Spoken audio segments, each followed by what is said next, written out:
Hello friends, myself Amar. Now in this video I will discuss about two-way data binding. Okay. Now here what I have done inside this text field, I have created a input text field. Okay. Let me save this and let me refresh the page, and you can see the text field is generated.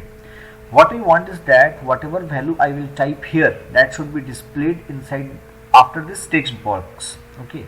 And to do that, after this text box, what I will do, I will use the string interpolation, and here I will print name.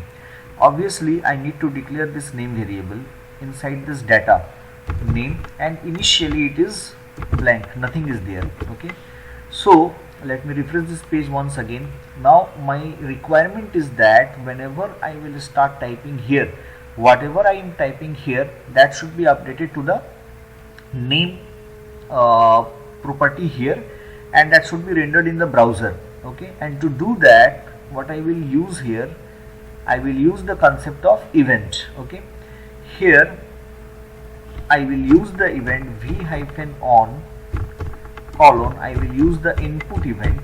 Okay, and here I will call the function that is display. Okay, now let me create this display method here, display.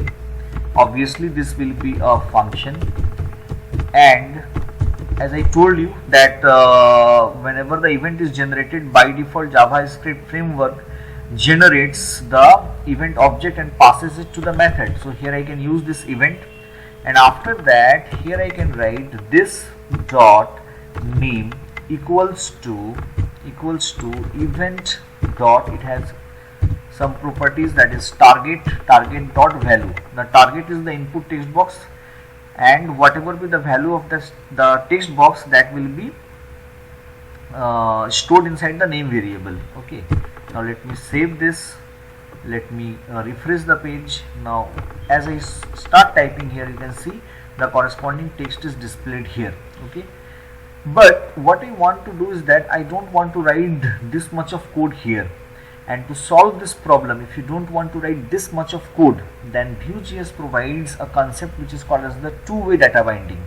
Now here I will not use this v-on, here I will use another directive that is called as v-model equals to, and I will bind it to the name. Okay, now there is no need of this function. Let me remove this, let me save this, let me refresh the page. Now start typing here, you can see the same result we are getting without writing so much of code. Okay, this is how the two-way data binding works, and this is my entire code. I hope you have liked my video. If you have liked my video, please subscribe to my channel. Thank you so much.